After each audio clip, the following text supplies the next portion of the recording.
Hello, everyone. You know what time it is. We're here this evening for round number 3 of the BUSR F1 Spring Championship 2024 at the legendary Spa-Francorchamps circuit in the heart of the Ardennes Forest, Belgium. The track has seen many circuit alterations over its nearly 103-year history, but tonight sees a change of format as we see the first sprint event of the season. I'm very excited to see how that pans out. Under the bright Las Vegas lights last week, we saw Geek return to the top step of the podium for the first time in over 12 months, whilst the other championship protagonists Cameron Searle and Matty were in the wars. Searle bagging a bagel after retiring a mere 4 corners into the Grand Prix. They'll be looking to right the wrongs of last weekend and reduce the gap at the top, with Geek holding a 20-point lead at the summit. We've not seen Spa on the BUSR F1 calendar for quite a while. Back in the depths of the F122 game, how we'd all like to forget those dark days while we had that. But it was Matty who took pole position for the Papaya McLaren team, not his current outfit, but an instant field sprint and feature race handed victory to his teammate Joe, who missed the race last weekend. It was Dasher and Mad Dog who completed the podium that day. They are not part of the series at the moment, so we will have a different podium, of course. In the virtual commentary box for this evening, it is myself, Tom, and it is Alex, as we were last week. How are you doing, buddy? I'm all right, thank you very much. Yeah, going to be an interesting race again. Hopefully not going to be as chaotic as last race, but you can only hope, as the source is very tight and has got some interesting changes in camber through that corner. So we will see who survives turn 1 and who comes out on top.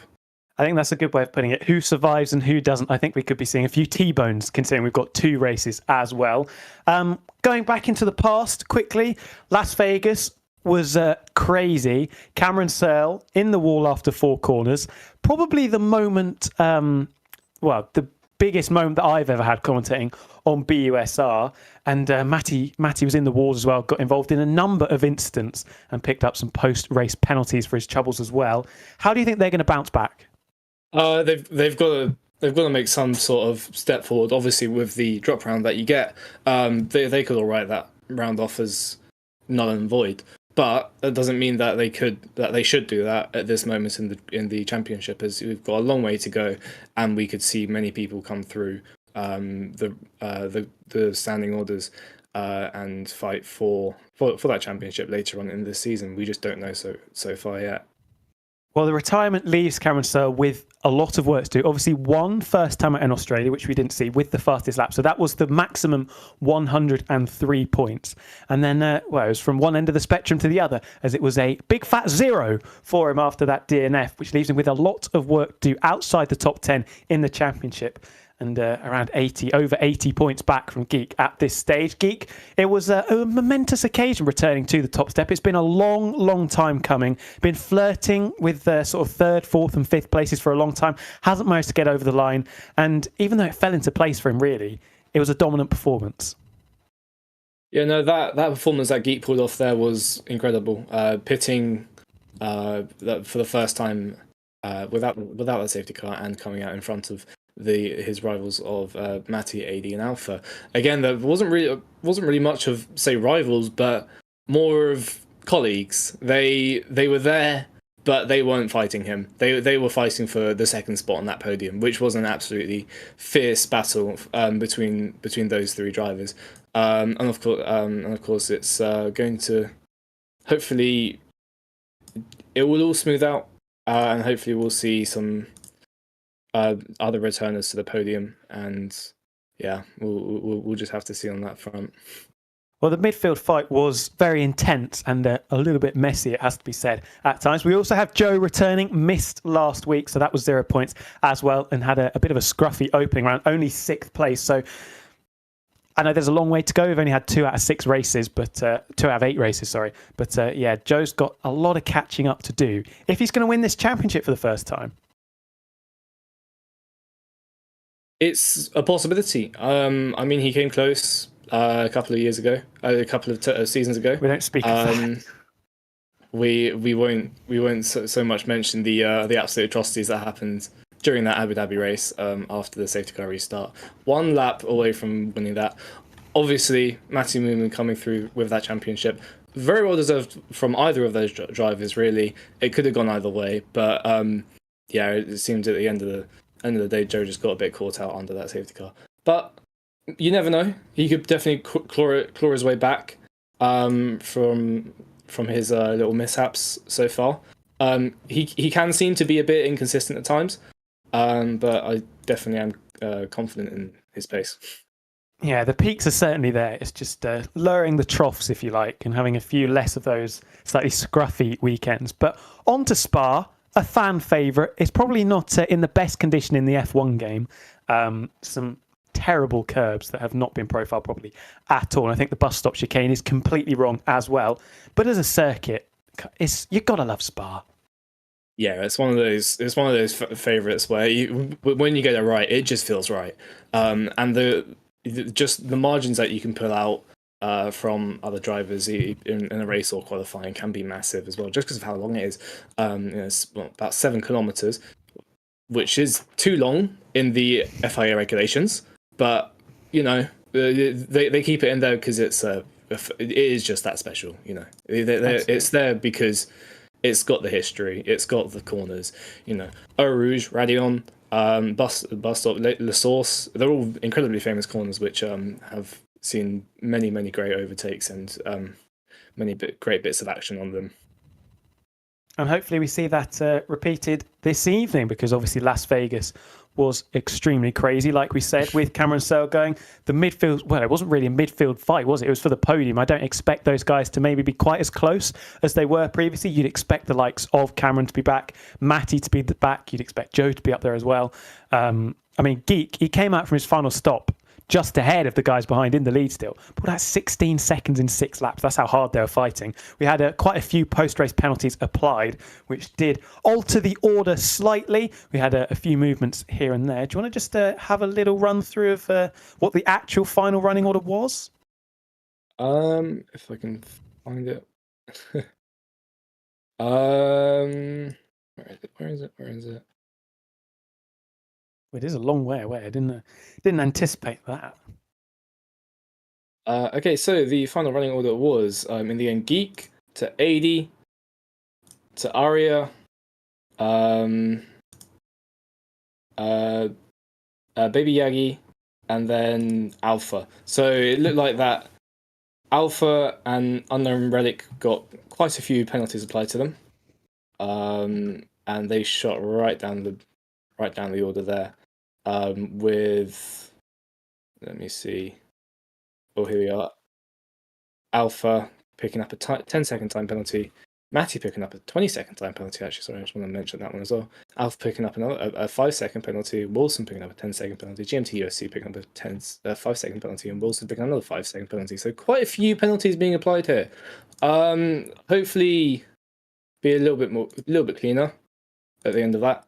But obviously one can only hope for the best. One can only hope. We're getting ready to go into qualifying, though, the first of our 3 sessions for this evening's action. I'm very much looking forward to it. We will have to wait and see how the weather is looking. We can't see it. There we go. And, well, that is an interesting time of day, looking towards the evening, you would have to say. But it is dry. Unfortunately, only 14 in the lobby. We do have 2 lobbies going on, of course. So we're having to split those evenly. So only 14 today, but we do, of course, have all of the big boys coming back in. And first out of the garage, I think that's one of the Alfa Romeos, is it? Is that 80, or is that the returning Jareki coming back after missing last week, and potentially the opener as well? Although I think Jareki might have been part of that. Yes, came home in 9th place. Yep. Excellent. Well, we're missing out on the Alpines and the Haas cars today. Everyone's running pretty much 2 and 2, apart from Cameron Searle and Zizi, who have stuck to their Aston Martin and AlphaTauri seats for this race. Going to be quite interesting to see how everyone fares up here, because obviously because of how long this circuit is, you can see people put out quite big gaps through as if you mess up a corner, it extends quite far down through straights because of just how long they are. If you mess up the source, you're carrying that time deficit all the way up through the Camel Straight and down into Les Combes. So we're probably going to see quite a few people, quite a big margin on these on these qualifying times. But that's only just my 2 cents, really. That's just what I'm predicting here.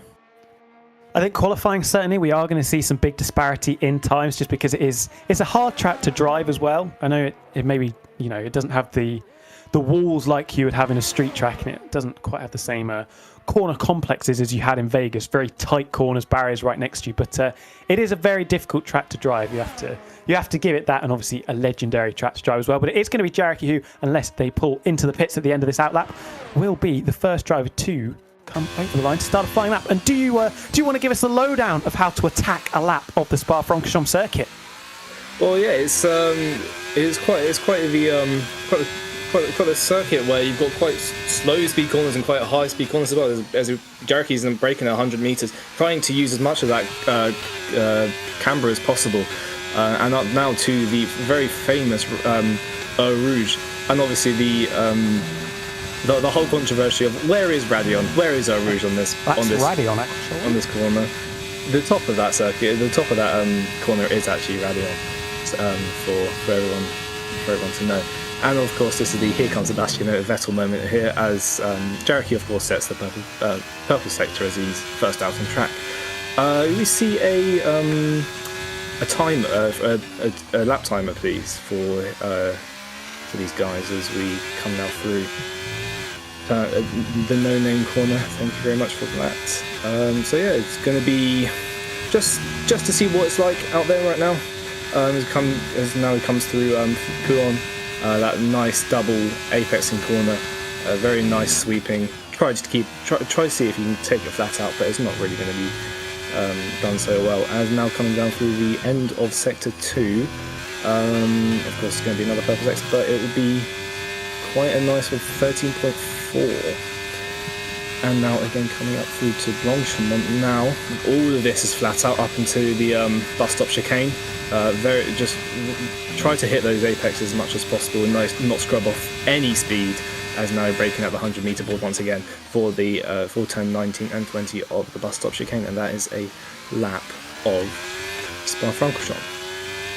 Thank you very much indeed. 141.7 exactly. You love to see that opening up. I think that will be eclipsed by a few drivers as the session progresses, and we'll have to see, as that is Alpha in the McLaren going off. I believe that is at turn 16. Very difficult corner, because you can just get caught on the curb on the left-hand side and get dragged into the barrier and eventually the wall. We saw Lando Norris do it in real life, of course. This is going to be Zizi, will hardly worry, the only driver in the pits. Can the Aston Martin go quicker than the Alfa Romeo? No, and a second down as well. So big gaps already forming between our 2 lap times so far. I've got a yellow flag, and that'll be for Alpha in the pits. Cameron Searle, looking to right the wrongs of last week, goes provisionally pole on a 41.2. I'd expect to see Cameron Searle in the 1 minute 40s come the end of the session, as Assassin returning, of course, after a few weeks out, slots into 3rd place, a couple of tenths ahead of the Aston Martin of Zizi. On board now, though, with Matty, the reigning champion, yet to pick up a race victory so far. Will this be the day for Matty, as Joe now goes fastest, 41.01, Williams to the top. I expect to see the other blue car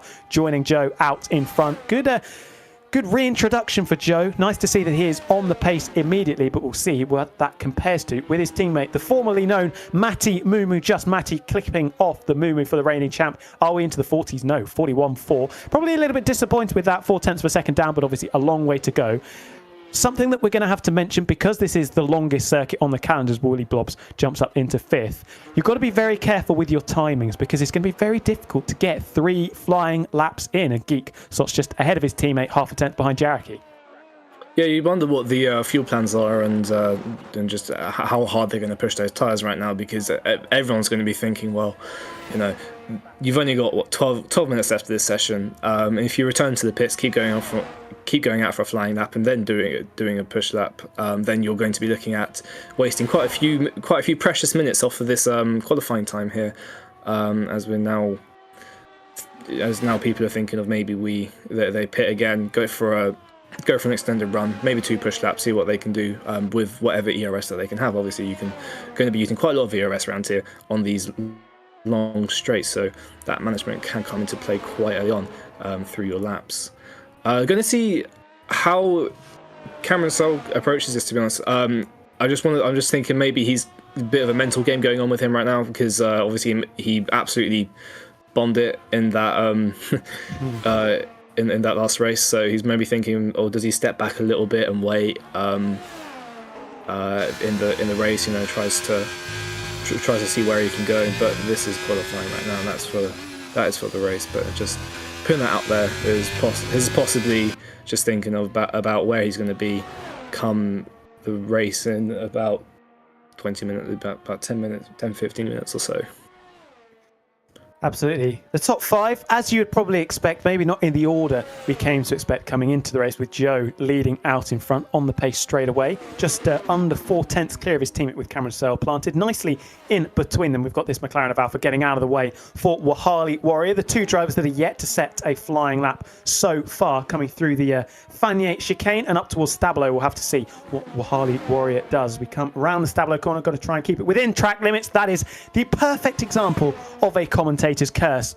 I do thank you very much. I don't think the Red Bull team will be particularly pleased with that, as Joe's retired from the session. I don't see him out on track, so that must be that is bold. If that's I've done 1 flying lap, had enough, see you later, lads. That's laying down a marker. Yeah, that's got to be something. If he keeps that time, it'll be quite impressive, I must admit, but I don't think it's really going to happen now. But yeah, quite surprised now. I'm going to ask him what's going on with that real quick. But Alpha. Yeah, we've Alpha now putting in some good. Going to start his flying lap as well. I think everyone else is just waiting to go out once again for a full banker lap now, as Alpha's just trying to get his time on the board, as Cameron Searle goes faster than Joe and breaks into that 1:40 barrier with a 1:40.8. Going to be quite interesting to see if people can start beating that, or are we going to be hovering around that 1:41 mark for the rest of the session. Alpha now coming into Les Combes, taking quite a bit of curb there in 4th gear. Now thinking about maybe change that brake bias just a little bit rearwards for the downhill braking zone of turn 10, as it is as you can lock up quite easily on those front tyres. Now into the no-name corner of turn 11, as who are we seeing there? We've got a Red Bull going quite slowly, getting out of Alpha's way as well. I believe that would be the Red Bull of Assassin, actually, on his outlap, just preparing a little bit of his tyres now, coming through turn 13 and 14. This chicane here, you can get on the power quite early, actually, for it, and try to power straight down through into Stavilo. Lots of track limits there as he invalidates his lap time.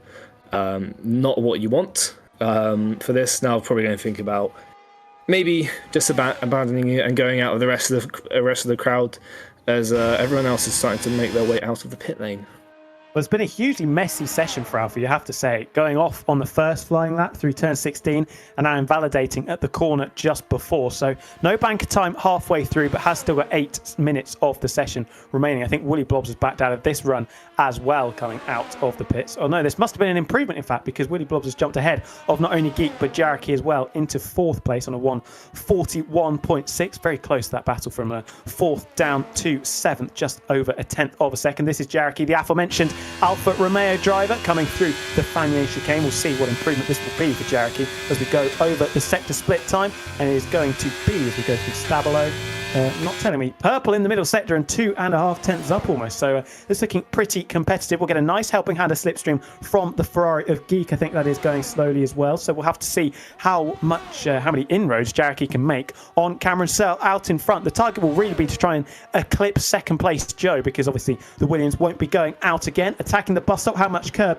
are we going to take? A decent little amount on the inside and then clattering the curb on the left-hand side there. Coming over the line now, cuts the beam. Is it going to be an improvement? It is. 2 tenths of a second, jumps up ahead of Woolly Blob, so takes that position straight back and up into 4th place. Just a little bit behind Matty, but you'd expect the Williams to get a little bit closer to the 6/10 margin between himself and Cameron Searle. Well, it looks like they're going to be starting to claw down that gap as much as possible now.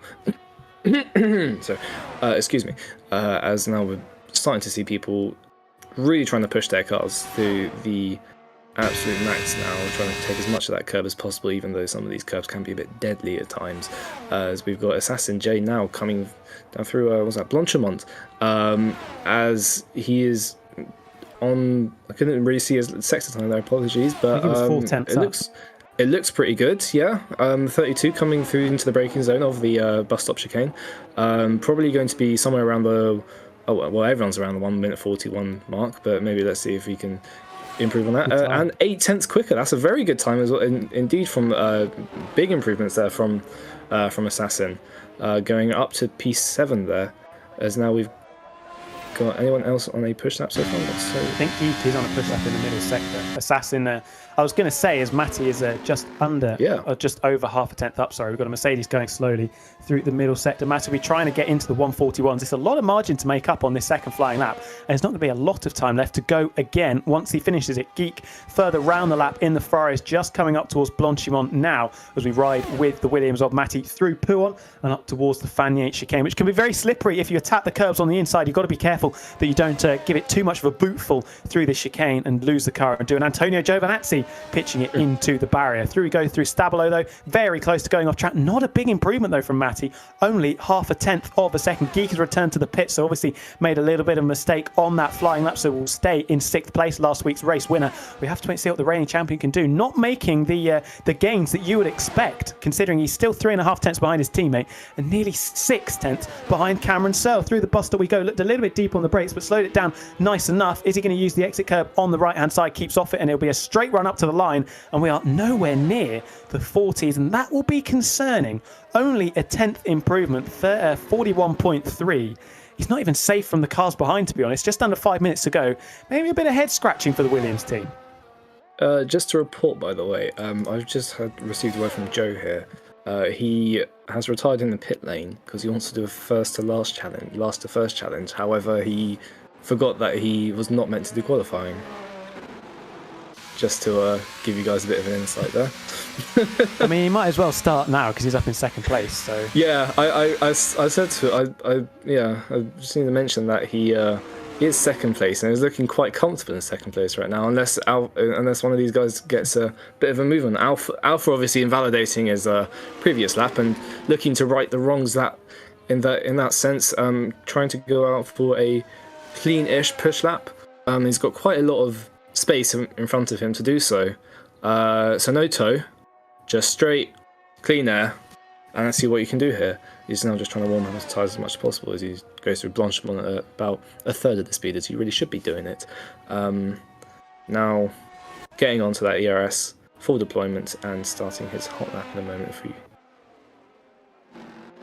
Well, he's got to be hoping that third time very much is the charm as we come round the bus stop. This is most likely going to be the final effort that Alpha is going to get in this session. Was pretty competitive last week in Las Vegas, very much challenging for a podium late on, although penalties put pay to that late on in that race. But we're going to have to see it look pretty nice and tidy through La Source, and we're going to go up to the famous Eau Rouge and Radeon section with that beautiful orange McLaren car. Takes it pretty nicely. You've got to be flat through there if you're going to have any chance of maintaining your top speed down the Kemmel Straight and up towards Lake Com. Obviously, we don't have a delta that we can compare Alpha's first sector time to, so we're just going to have to hit and hope maybe and see what we can gauge. It's a 30.2. That seems a lot quicker than it was previously. I remember seeing a few drivers in the 31s. Goes through the Les Coms complex pretty nicely. This has been a very clean lap so far from Alpha, but hasn't been on the limit as much as you would expect for a final lap in qualifying, but that can be explained by those 2 invalidations early on, not having a representative time on the board. You just got to get something, as that was very close, going through No Name to going off the circuit, getting another track limits infringement, now hanging it out through Pouhon, also known as a double gash, which means a double left-hander in French.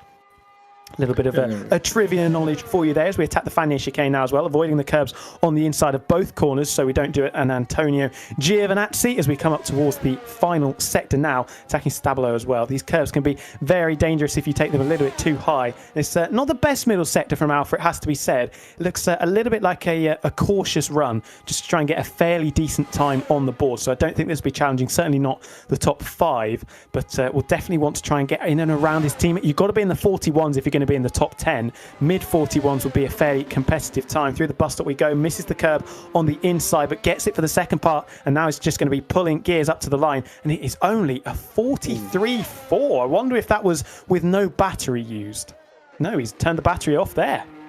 It looked like he just couldn't really find it where he wanted it. Didn't really seem to. He went quite conservative on the curbs there, and just thought maybe he's just going to try to survive as much as possible. Now, also Hardy Warrior, one of our front runners from last week, in the 1 minute 43. We haven't seen much of him, but he's right down there, where you wouldn't expect him.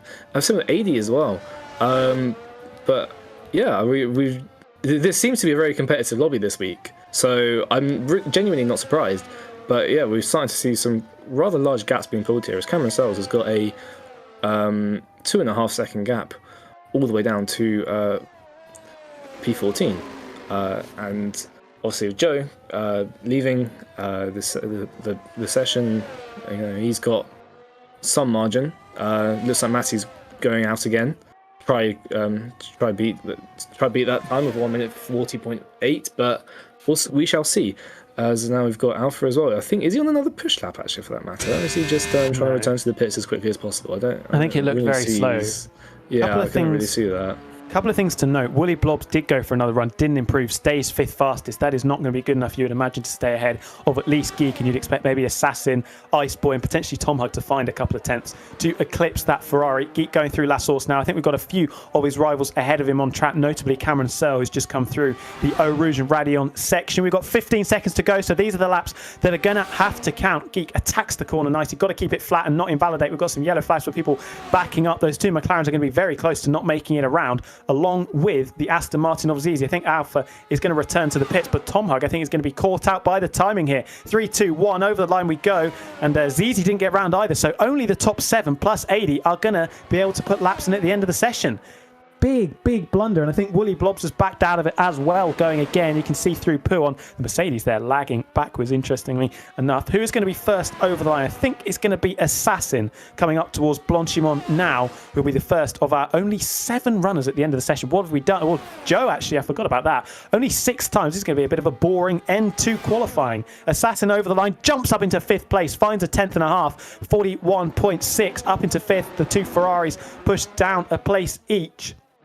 Now we wait for Jareki, who's not improving, 2.5 tenths down, returns to the pits. 4th at best for the Alfa Romeo. You're going to be having to look to see what the Ferraris can do. Woolly Blobs is down by just under a 10th of a second. Geek is half a second up, though. Got to find a little bit more because he needs a second to take pole position like he did last week, or like he got on the front row, last week. What are the 2 Ferraris going to manage? Cameron Searle improves by a 10th of a second, 40.7, puts 3 tenths of a second now between himself and Joe, who is obviously in the pits and unable to improve. Matty behind them going well as well. Out of the final corner we come with Geek. What is it going to be for last week's race winner? Only a 41.2, jumps up ahead of Matty, but it's 3rd at best for Geek, and he could get pushed down again. Jareki in the pits, Woolly Blobs over the line, doesn't improve, stays 7th. Matty, the reigning champion, what's he got in the locker? Hasn't seemed to found the pace so far. It's not a 40, it's only a 41.2. Only 3rd place, had 3 goes at it and couldn't beat his team. It's actually 4th place. Didn't quite catch that there, but that is hugely disappointing for Matty.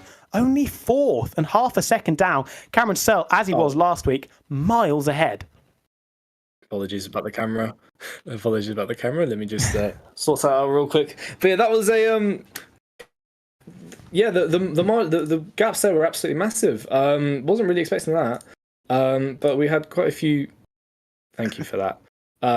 We had quite a few people come through, and yeah, we had quite a few surprises there as well. Joe just putting in 1 push lap and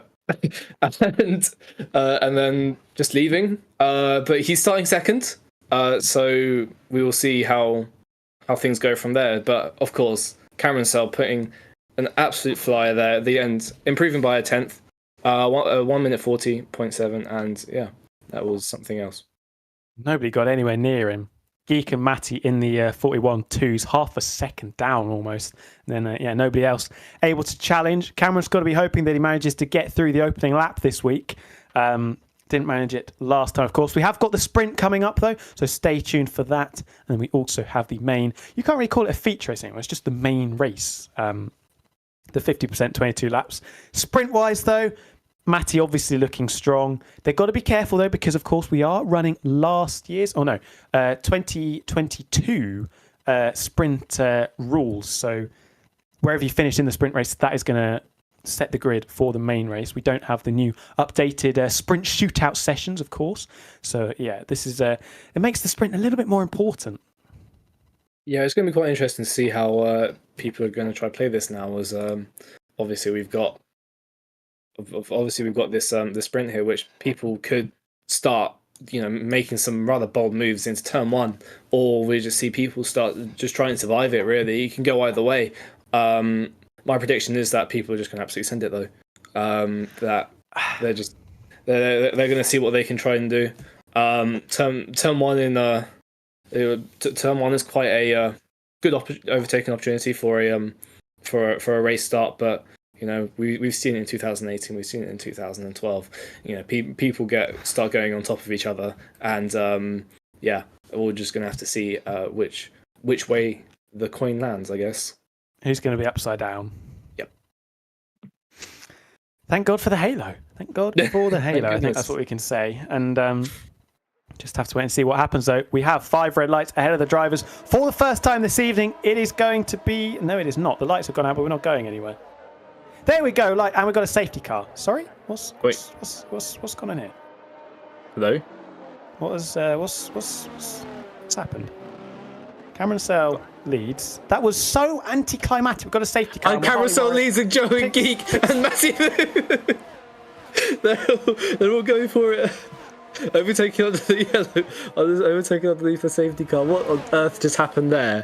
Can we have some explanation, please? Somebody get involved. There's no crash. We hadn't even started. I wondered why the lights took so long to come out. Well, Harley Warrior picked up a penalty for, I think it was a collision with Alpha. I don't know how it happened going through turn one. They were probably doing about 40 miles an hour. But they're going to have to catch up to that big yellow dot on the map. And that has kind of ruined the sprint race a little bit. We were looking forward to people going bowling into turn one, Valtteri Bottas Hungary 2021 style. We're not getting that, though. We're going to have to do a rolling start like they do in other disciplines, which is a little bit disappointing. That's just completely just cut pretty much half of our sprint race here as well, because obviously you only get 8 laps for this, and the safety car, has to bunch everyone up, and then it will do a lap, and then it will come back in as per the rules of the F1 2023. So we've only got realistically 5 laps of racing now? Probably. It technically is a sprint shootout then, because we've cut the race in half. Yeah, pretty much you are getting shot. But now we've just got people who wanted to try and make some bold moves and, try to roll the dice and maybe retiring, to now a rolling start where everyone's going to be rather sensibly packed going up through Eau Rouge. Cameron Searle was pushing like it wasn't even safety car. He pulled out 2.5 second margin. That is now depleted and dropped down to just around a second. But he's going for it again. He's pushing very hard. I'm not really sure what's going on here, whether there's a little bit of desync involved. I'd imagine everybody else has the safety car. Cameron Searle doesn't pit. I don't expect anyone to unless they've got a little bit of damage. It'll be interesting to see what tyres everyone's gone for. If anyone put the soft tyres on for the start, this is going to benefit them massively. No, they have not. Medium tyres only for all of our drivers. Alpha and Harley Warrior into the pits. That will probably be courtesy of that little incident that we heard about going through La Source. I wonder if they'll stick on the soft tyres. They look red stripe as we went past the Red Bull pit box. We'll see what the Papaya pit crew put on. It is the red stripe soft tyre, so these guys are going to be quick on the restart. Stay tuned to see what their progress is. But normally we'd be talking about some great moves, some great racing on the opening lap. We've just sort of sat in a line, and Cameron Searle stays in the lead. It's also really scuppered Joe's chances of doing a last to first. Yeah, he said that he was going to try and be a bit bold here, and now I don't know how bold he can really be at this race start. He's got his chances, but I don't think he's really going to be chancing much here. I'm going to tell him he's not going to chance much here. But yeah, we'll see how it goes. I'm surprised that more people didn't actually pit. I guess if Cameron went in, then everyone would have gone in. Let's be honest. But I guess if you're at the back, you may as well. But yeah, I'm surprised that people like Woody, ZZ didn't also dive into the pits there for a fresh set of softs, and once they caught up to that safety car and the safety car left, they go straight back in and try get some overtakes done that way. So good calls from Alpha and Harley Warrior, but I'm not sure how everyone else is really going to fare to this so far. Not really much we can really talk about since it hasn't really been racing. Well, you say you're surprised people came into the pits, but they haven't used these tyres. They did, what, 5 seconds? Wasn't even that. A second of green flag running before the safety car came out instantly. So, I mean, they're certainly going to be in pretty decent nick. Everyone's caught up to the back of the train. And the safety car is in this lap. So we had 2 laps of a pointless safety car. Maybe the game just wanted to give us a rolling start for the fun of it. But it is going to be Cameron Searle who backs them up the long, kinked straight towards the bus stop chicane. And we'll have to wait and see what the AlphaTauri driver can do. This will be the first time that he's completed a racing lap in a couple of weeks. So congratulations to Cameron. But Joe's going to be hot on his heels. Going through. Probably going to try for that Max Verstappen-esque style safety car start. Obviously, nobody can overtake until the checkered flag, the start finish line. So we will see how people fare as Cameron's really bunching this pack up here, trying to make sure that nobody. Oh, but nobody gets a good launch. But now, it looks like Cameron's got quite a good lead there. He's already pulled out about half a second, and Joe is trying to trail behind as much as possible. He gets a really nice exit there out of the bus stop chicane, and now we are racing once again. And now people can start overtaking. Let's see how many people make it through into turn 1. Everyone's looking really rather clean there, trying to use as much of that camera on the inside of that corner as possible and take out and take quite an early throttle. As now we've got who's that? Woody Blobs, Alpha, and Harley Warrior really scrapping at it at the back of the field here, really trying to fight for those last places. As now everyone goes single file through Eau Rouge rather nicely and to try preserve their life pretty much through that corner.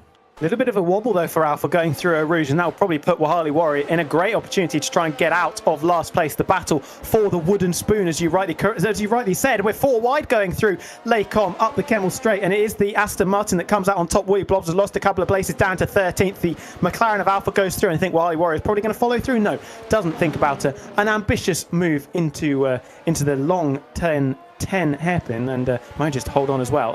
I struggled there because that is not what I remember the corner being called on my track map. So interesting stuff there. Alpha now following the Aston Martin through Pouon, but they've dropped nearly 2 seconds to the group in front of Wahali Warrior. That is incredibly early to pick up a corner cutting penalty. That is very concerning. Out in front, the gaps are fairly equidistant from first down to 5th, 6 or 7 tenths the margin out there. Cameron Searle looking to control the pace for our shortened sprint race. Rather short indeed. Everyone's keeping pretty good track here.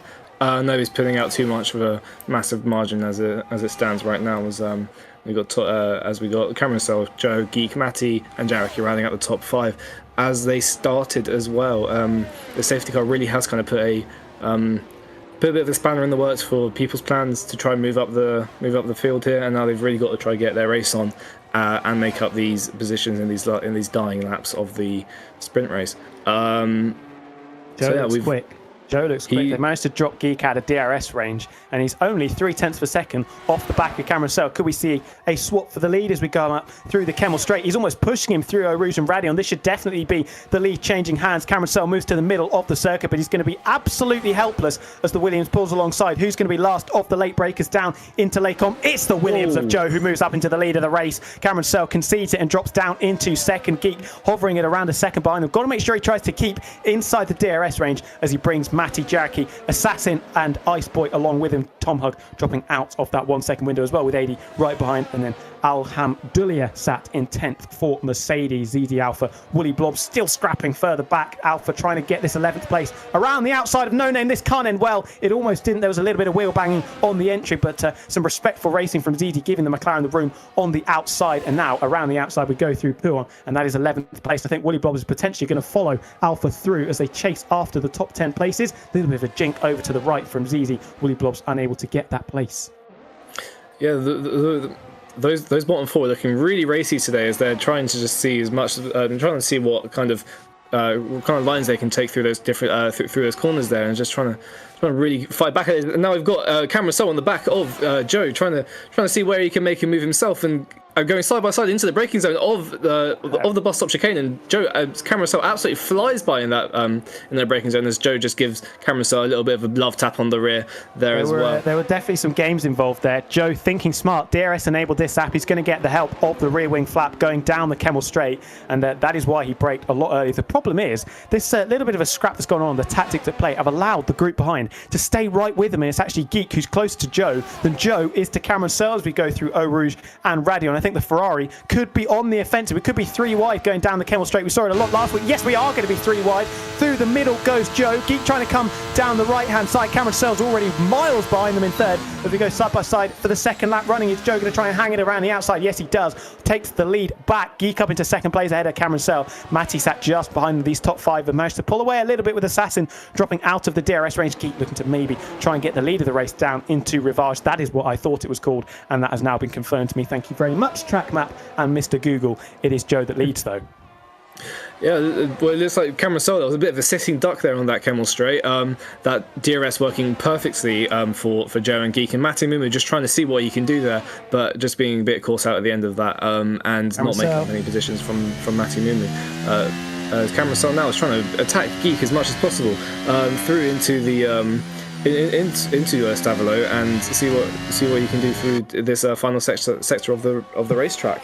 I really don't think Geek's got the pace, I have to say. He managed to get up into second courtesy of the squabbling going on around them, but it doesn't look like he's able to keep up. Dropped back to 6/10 at one point going through the middle sector. He's now obviously using a bit of battery and probably running lower wings as well than Joe out in front. So Cameron Searle, I think, will probably get that place back pretty shortly, but it is this group of 5 that are pulling away out in front that we should probably stick with, because I think they're going to be swapping positions a lot in the final 3 laps of this race. Cameron Searle very close to the back of Geek. Does he have a little look into La Source? I wouldn't recommend it, and does stay behind for the time being, and we're as we were, but I think that's probably going to change in about 30 seconds time. Well, Harley Warrior overtaken Willie Blobs there, but with that 3-second penalty, he's still going to be dead last unless he can pull out that 3-second gap in 2 laps, which seems to be rather unrealistic for him at this point in time. As now we've got Cameron Searle coming up with that DRS now, as Joe, another sitting duck on this Kemmel straight. It's just going to be a back and forth with this all the time, as now they're going into the braking zone. Geek leading this sprint race, as Cameron Searle was just looking at the back of that Ferrari, thinking maybe he can try and make a move through some of these other corners, but it just doesn't really look like that's going to happen here. Matty's still caught out a little bit behind there, just sitting back for a bit and seeing if he can make a move elsewhere again. And Willie Blobs gone off track, and it looks like Harley Warrior is going to be keeping that place now. Is now there's a 16 second gap there between 13th and 14th now. I didn't really see what happened there, but it looked like he went off on the Kemmel straight, as now we've got Cameron Searle, Geek, Joe, Matty and Jareki still in the top 5, just trying to just barely pulling away from that from the pack, but below them Assassin leading the Ice Boy.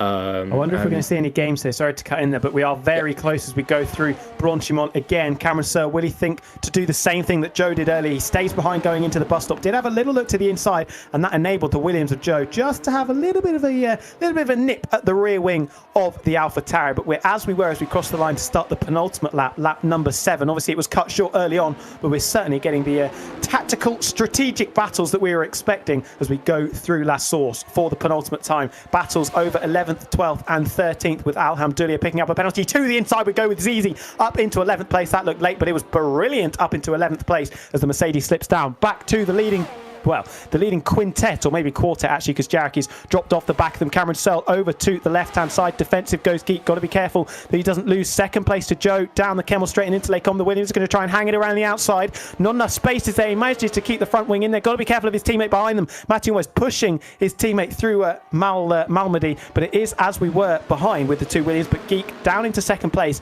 That is probably the optimal place to be. However, Cameron Searle's absolutely bolted 1.2 seconds. Was this his strategy? Stay in second place, get into the lead on the penultimate lap, and just bolt. He's got to be thinking. He's got to be thinking about that, and that is a massive margin coming out of nowhere, pretty much. Using that DRS massively to his advantage, and just flowing straight out of Lake Combe with a 1.4 second gap as Geek just goes a little bit too square through turn 14 as he keeps that lead as Joe and Matty are now back in that fight for P2 and looking rather racy indeed. Look at the delta out in front. It was 1.7 seconds when Geek made that mistake. He's managed to pull a second going down this straight. I wonder what Cameron Searle's doing here. Either he's got no battery left from burning on the previous lap to try and get away, but he's completely screwed it up because it was 1.8 seconds, and now he's got the Ferrari, Williams, and Alfa Romeo right back in that train behind as we start the final lap of the race. Any one of 5 drivers could realistically take the victory here for the sprint and take pole position for the main race. Geek is looking favourite, although don't count out Joe behind because he has looked very slippery in the straight line, as that Williams tends to do in real life. 0.6 of a second the gap as we go up Radion and Eau Rouge for the final time in the sprint. At least Joe very close to the back of Geek, and I think the Ferrari's going to have to be doing some defending. You can see the red light flashing at the back of the scarlet red car, and I think Joe's going to make this look very easy on the right hand side. Is he going to be close enough to send it up the inside of Cameron Searle? We can't quite see because of the camera angle. Geek's going to try and fight it around the outside for the second lap in a row. They're side by side, a little bit of contact and a bit of a slide for his troubles, as well as Matty trying to get involved to take that final spot on the sprint podium, if you like. But Geek holds on, doesn't seem to have the pace at the moment for the cars around him because he's getting attacked very, very frequently. And now a bit of a wobble coming out of Rivage, and that is probably third place and the race decided for Cameron and Joe in front of them. You can see the ERS light still flashing. He burnt all of his battery to get in DRS, but all it did was lose him another place. Yeah, well, Jaraki's also come straight back up into that fight as well. Don't discount him for this final spot on the sprint podium here, as he's looked to build up some massive time and probably just saving some ERS, some of that ERS deployment as much as possible. As they were saying, he was just saying, "Yep, I'll let you guys fight. I'll sit back here and try use my battery as much as possible, Though. In the dying laps where it counts." As now Matty Mumu and Geek going straight for it through Blanchimont there, going side by side with Matty, and now Jaraki getting right in that as well, and Jaraki going straight on there as Geek now retains that position, and that is Cameron Searle, Joe, Matty, and Geek almost Jaraki getting that fourth spot there. As now we've got Tom Hung and 80 just barely making it through there. Almost look like they're going to try to take each other out of that last corner there. And Wahali Warrior ZZ rounds out the top 10. I think that was poorly managed by Geek, perfectly executed by Cameron Searle. Ends up taking it by 1.6 seconds in the end. Was helped by the squabbling that went on behind. Joe unable to really make use of the pace that we saw. No front wing for Willy Blobs. That must have been somewhere around the lap that we didn't quite catch, but is going to be 14th and last place for the second Ferrari driver. Disappointment for Geek, dropping down to 4th from his starting place. But it is Cameron Searle looking to get back on track after the disappointment of last week. Starts it off perfectly with pole position, a dominant pole position, and then a perfectly executed sprint race to take home the victory ahead of the 2 Williams drivers. And that is our first race completed. We will soon move on to the main 22-lap race, where I think we could see some very interesting action unfold. But first, in this little interlude we are going to show you guys what Special Effect do to support people in the gaming community.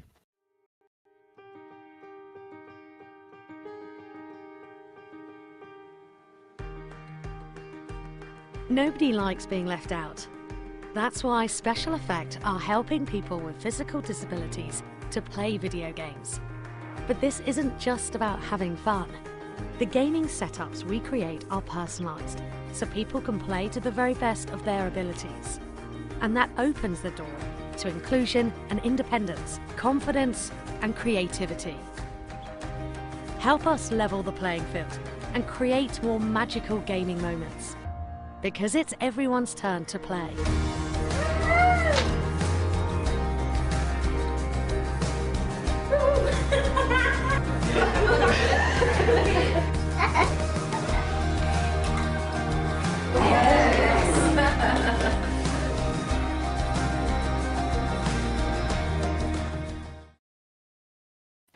A fantastic cause, I'm sure you will agree. And here at the BUSR, we're very proud to support Special Effect. Now, we're going to have a very quick transition into the Grand Prix. Hopefully, we don't have the anticlimactic start that we had last time with the safety car getting called out instantaneously off the line, but it will be Cameron Searle who gets a second chance to lead us away from the grid. We're waiting for the lights to come on ahead of the drivers. But I wonder if the two Williams will do a little bit of tag teaming down the Kemmel Straight to try and get one of their cars into the lead.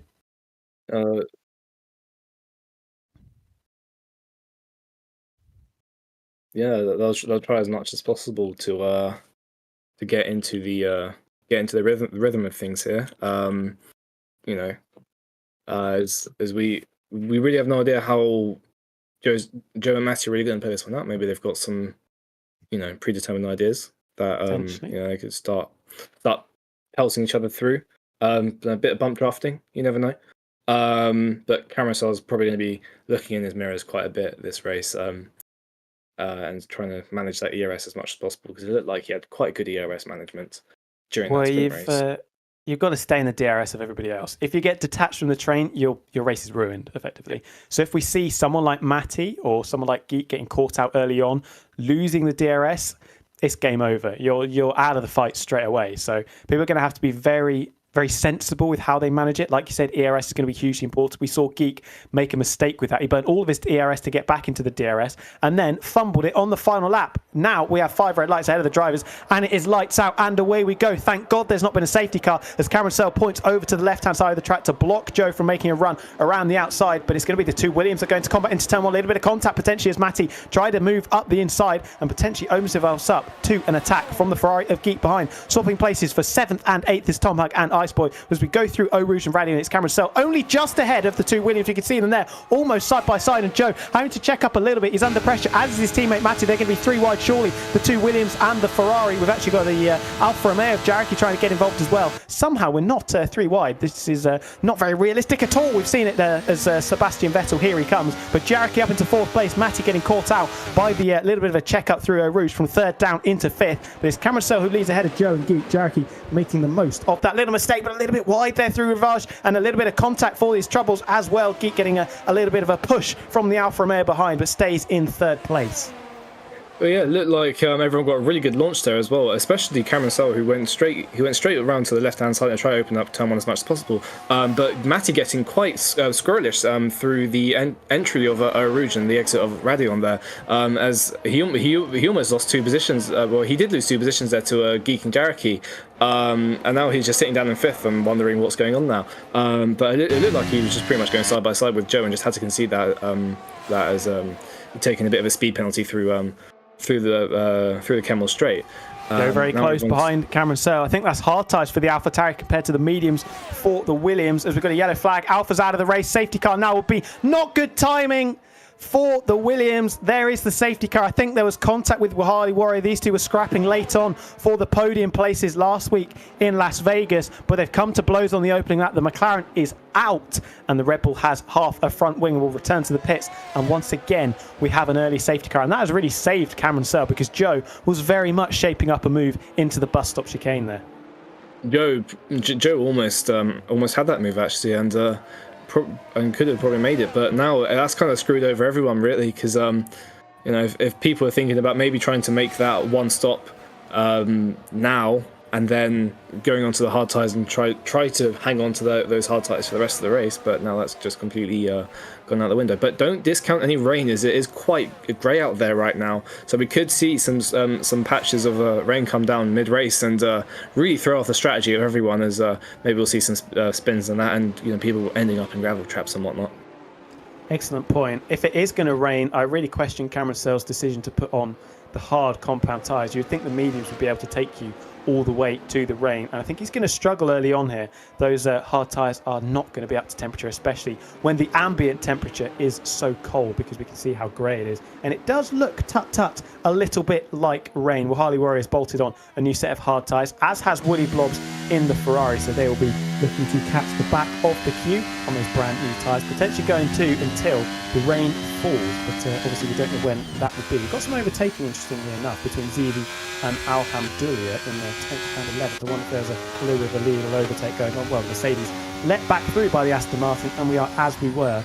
But thoughts on Cameron Searle? Do you think he's going to manage to hold on to the lead? We saw that, it was very easy to flip-flop positions early on with a little bit of DRS chicken. I think he's going to struggle to stay in the lead of the race, but he's got to make sure he maintains his position in that lead pack.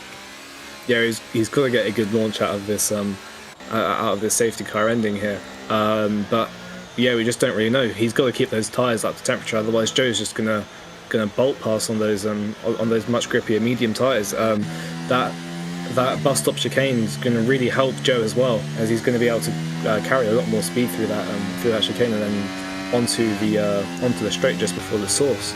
Obviously, you can't overtake until the start finish line, but that start finish line is quite close to the exit of the bus stop chicane, so we could see some moves down into turn 1 quite early on, I'd say.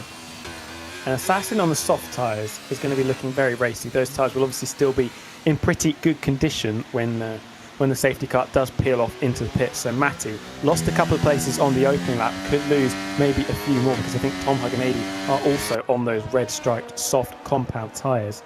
And it could be a disastrous start really for the reigning champion, dropping further down the order.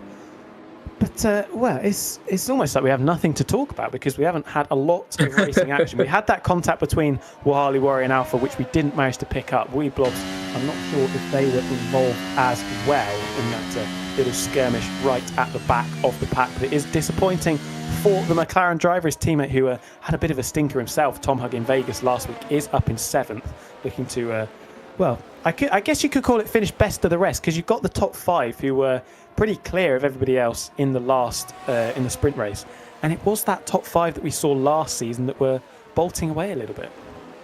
Yeah, they're really gonna be looking at putting out some big gaps here and trying to break that DRS train as quickly as possible. So the hard tyres are still ringing a bit of a bell in my head, saying, well, it's not going to do well at the start, not going to put out that 1 second gap that he's going to need. But with how Cameron Sol can manage tyres so well, we could see him pull these tyres out until the end and then swap on a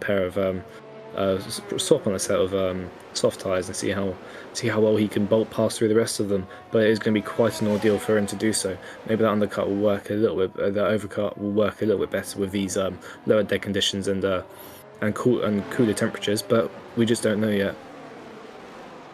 Very, very valid point. I think we're going to have to bear that in mind for the majority of the race. But the safety car should be in at the end of this lap, because everyone is caught up to the back of the snake.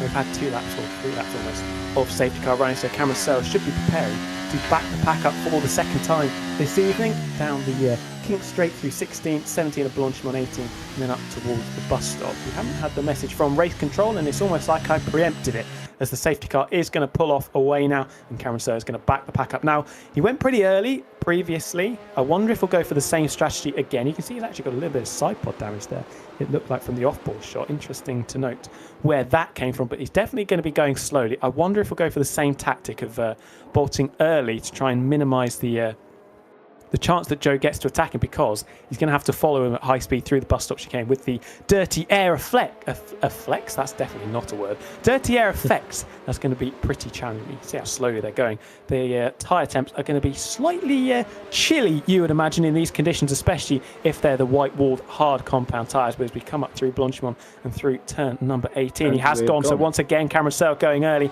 and we are up and running again for the Belgian Grand Prix, and we're going to come around the bus stop chicane to begin lap number 4. A little bit wide there from Cameron Searle. Those tyres really not working for him, and Joe, I think, is going to be on the prowl on the restart here. Over the line we go. It is Cameron Searle from Joe, Geek, Jericho and Matty, your top 5, but Matty under huge pressure from a gaggle of cars behind Tom Hug and Assassin right at the front of that queue, and Tom Hug and Assassin actually scrapping into turn 1. Just caught it right at the death there. A little bit of contact from Assassin hitting the back of the Williams. That hasn't affected him too much. I wonder if there's a little bit of damage involved. He was really up on that inside curve through La Source. He's going to be under huge pressure from the group of cars behind. First of all, Tom Hug, but 80 trying to get involved as well. Out in front, Cameron Searle looks fairly comfortable coming down the Kemmel Straight, but to the left-hand side of the track we go with the Papaya McLaren. This is not a very conducive camera angle, F123. Again, we can't see how close the McLaren is. 80 is actually making a move around the outside. We've got the McLaren and the Alfa Romeo now going into combat. Is Tom Hug going to hang it around the outside? Yes, they're still going to be side by side though.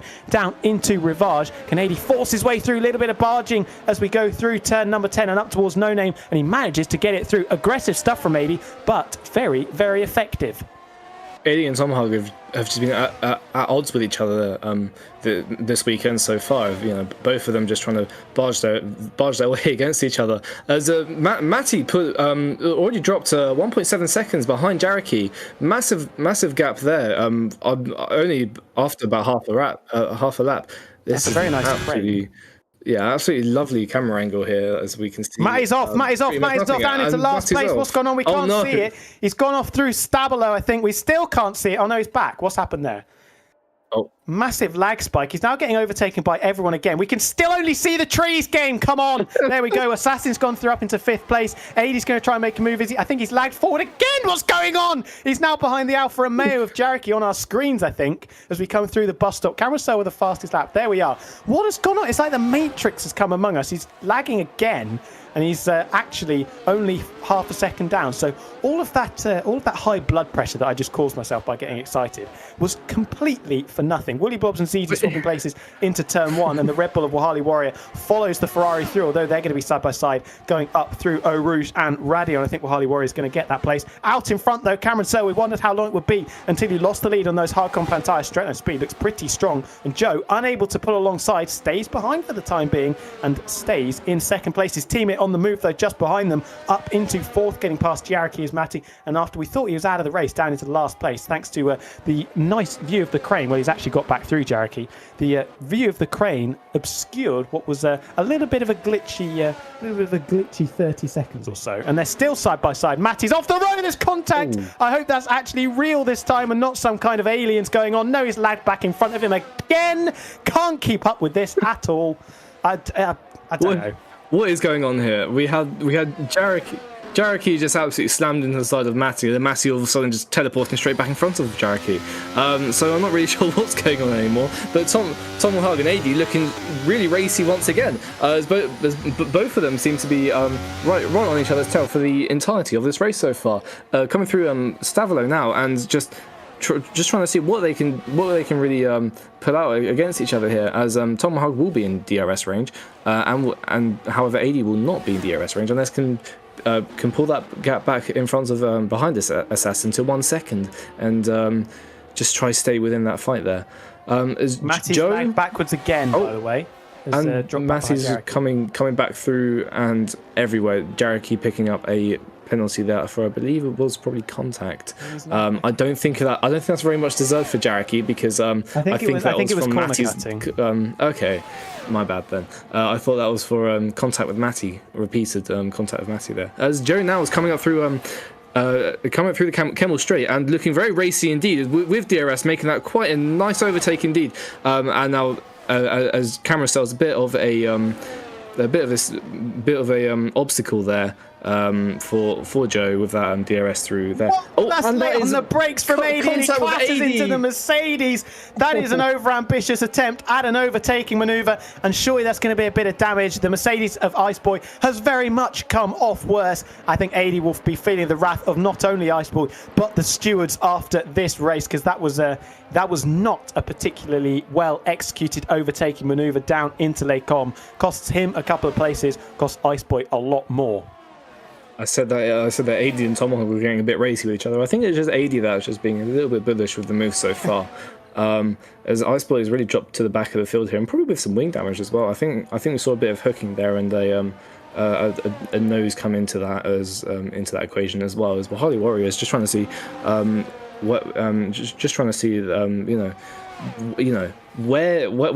earth did that Alfa Romeo all of a sudden come from, as he just slipped right back into that in the middle of turn 8.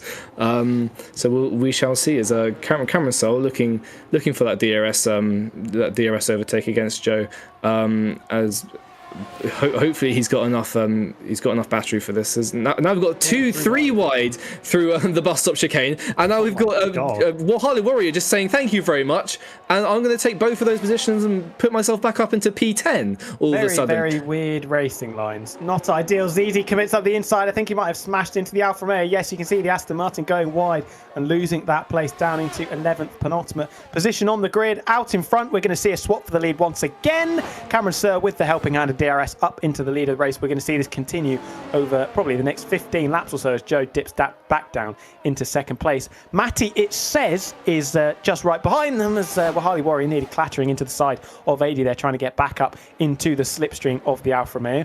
Thankfully, no contact. Otherwise, that would have been an enormous collision and probably the second safety car of the race. I think the tactic at this stage, although Matty does seem to have synced back in with what the game is telling us, I think we just don't commentate on that second. Williams, Geek going a little bit wide through Pool, though he might have to commentate on Matty, but didn't cost him too much time.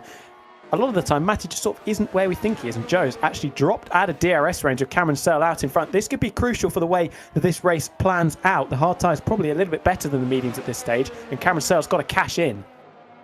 Yeah, Matty's kind of dancing all over the place here now. He's kind of a bit of a Schrodinger's Williams, trying to figure out where on earth he is. Is he in front? Is he not? We don't know until we see him on track. Now we've got Joe just dropping quite far back from quite far back respectively for Cameron Searle. We're 1.2 seconds out of DRS range. Maybe we're going to see the fight for P2 commence here as Geek is able to get DRS from this Williams in front, and as we go through now thinking about how is he going to try to attack this in the Kemmel Straight, as now we've got Wahali Warrior and AD and ZZ still fighting for that for that P10 for that P10 position as Wahali Warrior tries to look to the inside of AD here, and looking very racy indeed against this Alfa Romeo, and trying to get that slipstream up through Eau Rouge and Radeon and try and make his move up against the DRS advantage on the Kemmel Straight. AD on soft tyres, they're going to be absolutely cooked as the Red Bull pulls out to the left-hand side and pulls past the Alfa Romeo. I think ZZ's probably going to follow suit up into 11th place. AD's been a little bit over ambitious on the brakes going into Lacombe. He does it again, but this time manages to keep it clean. But yeah, I think those soft tyres are going to be cooked, and not cooked in a nice juicy steak way. I think cooked more in a sort of a poo pie kind of way. Yeah, no, those soft tyres will not be looking too. Well, they will be looking quite hot actually at the end of this. At the end of this stint, maybe you're thinking about going in for the pits with Assassin and Tom Hug as well. Willie Blobs also picking up a penalty as well. We couldn't really see what was going on there. Probably a little bit of a going a little bit wide on some corners and violating some track limits. Yeah, I'm not too sure. I wonder if Joe has either drained all of his battery or used up all of the life in his medium tyres, because 1.5 seconds the gap now, and he's under a little bit of pressure from Geek and potentially the ghost car of Matty, although we can't say for sure. This battle for 7th and 8th is going to be interesting though as we come up towards the bus stop. Are we going to see Willie Blobs on the hard tyres go for a move? I would expect Tom Hug to be pitting any time now on those soft tyres. They're going to be gone. Somehow stays out. I don't know why he's doing that. Those tyres are going to be so rubbish at this stage. But over the line we go. Willie Blobs probably will sit behind. Willie has a little look over to the inside of La Source, but doesn't come past as we switch to ZZ, as AD is actually in the pit. So that is a driver that has had enough of those soft compound tyres. Further forward, I think Geek is getting pretty close to the back of Joe in the battle for second place. Yes, he is. Over to the right-hand side of the track with Joe going defensive. Absolutely helpless as Geek powers past and up into second place. Go try and close the gap up to Cameron Searle. A little bit late on the brakes from Joe. Manages to keep it between the white lines. But yeah, dropping down into third place and now has his teammate right up behind him as well. One of the curses of F1 23, I must admit, is where, especially on this track, the DRS is just so powerful on that Kemmel Straight that you're going to be easily getting past people. There's Willie Blobs and Tom Hug are now really trying to scrap at each other, and Willie Blobs all over the back of Tom Hug, trying to see where he can try and make a move into these corners here, as they're trying to go now. Single file through at Pouon and try to stay out of each other. As Matty, Mumu, and Joe are now looking to be quite on each other, maybe thinking about keeping within that DRS advantage and staying within the fight of P2 and P3. Joe's tyres are absolutely dead. You can see the red light not flashing at the back of the car. That means his tyres are absolutely gone. He's already lost DRS to Geek in front, who continues to maintain that sort of 1.3, 1.4 second gap between himself and Cameron Searle, sorry. But yeah, the two Williams, I think, are going to go into combat anytime now, because Joe, seriously struggling, does dive into the pit. So that is the first of our leading contenders to decide to make a stop for a new set of tyres. Will he come out in traffic? Probably not. There's a nice little gap between Iceboy and AD at the back of the pack. But this is the first of our leaders to come in, and it will be an undercut for Joe. How powerful will it be? We'll have to wait and see. He's going to try and make this. He's going to try and make this these hard tyres work here. He's got to try power right through them. As you said, he's going to be out right in front of Iceboy, hopefully, and he'll be in some relatively clean air to make these tyres work for as long as possible. We say relatively clean air. He's going to get a little bit of DRS, but he should get held up by the two cars in front. Well, Harley Warrior and Zizi separated by just a second, with Joe a further second back. So this hasn't really worked out. The timing not exactly there. Willy Blobs, Tom Hug and Assassin continuing to scrap. I have no idea how the McLaren has got these soft tyres this far into the race. Some kind of tyre whisperer is Tom Hug, because they should be absolutely dead at this stage. They're 2.5 seconds behind Jarek, who has dropped a long way behind Willy Blobs. A little bit of a woolly wobble coming out of Rivage, but manages to keep it pointing in the right direction for now, and will continue to chase the McLaren down towards Pouhon. I just want to point out as well that Assassin's also got these soft tyres on as well, so maybe they're just trying to help each other at this point. It's saying, well, we've both got soft tyres on, let's try preserve them as much as possible. But now Willy Blobs is trying to get into this mix as well, and Tom Hug and Willy Blobs are really still trying to scrap at each other here as well, so it's throwing a bit of a spanner in their works.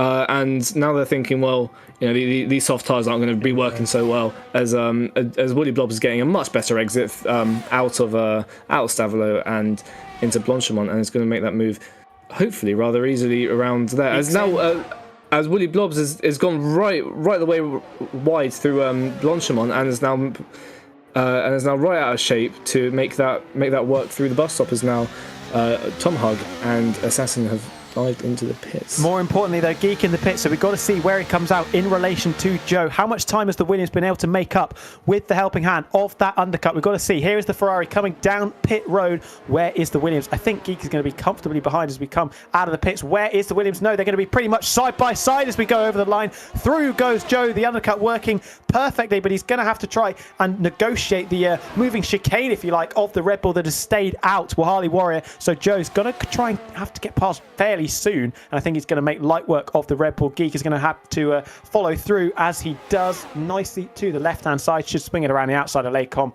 and jump up into 6th place on the road. It's not worked out too badly for Geek, because he is still right with Joe. If he was 2 seconds up the road, then that would have been a little bit concerning, but Joe does get ahead of Geek for the time being. That is net second and third. Cameron Searle on the hard tyres will probably go for a few laps longer. Yeah, it's going to be quite an interesting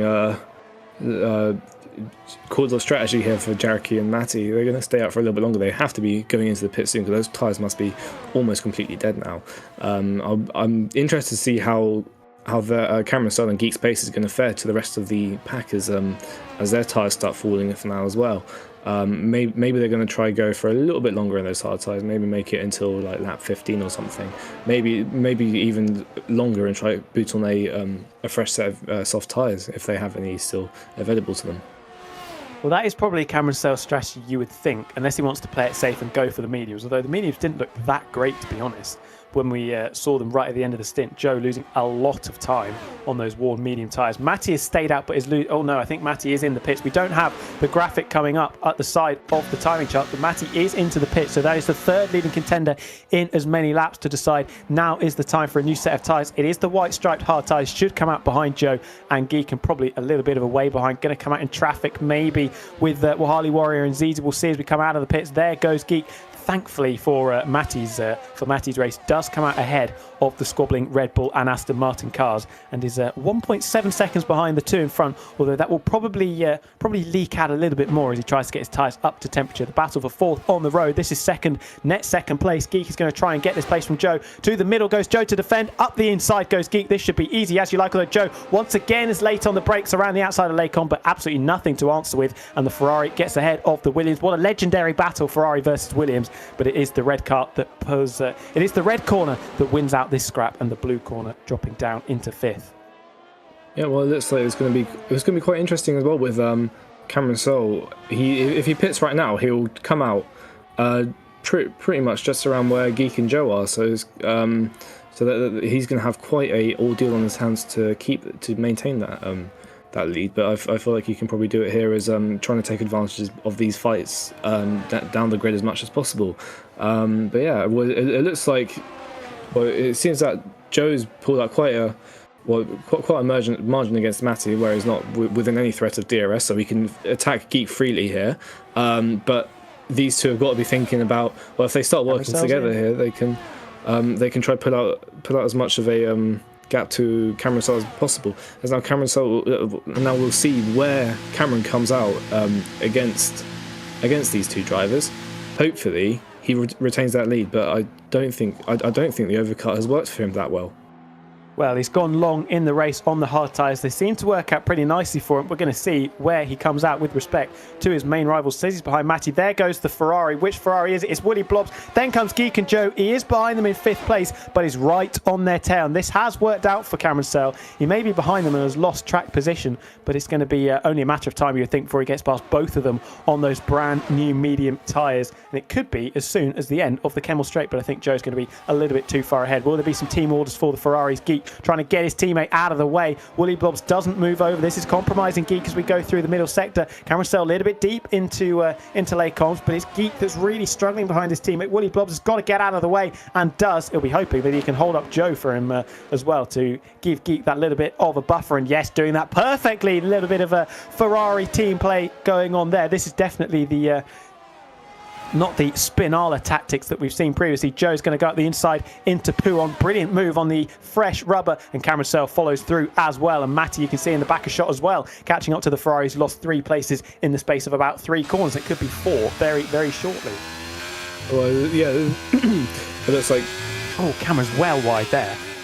And you know, they're all trying to... They're all trying to get used to these new tyres now that they're just strapped on. As Cameron's trying to keep them up into temperature, but it looks like he's doing a pretty good job so far. But Geek looking like a rather happy man right now, leading this pack. But he's yet to.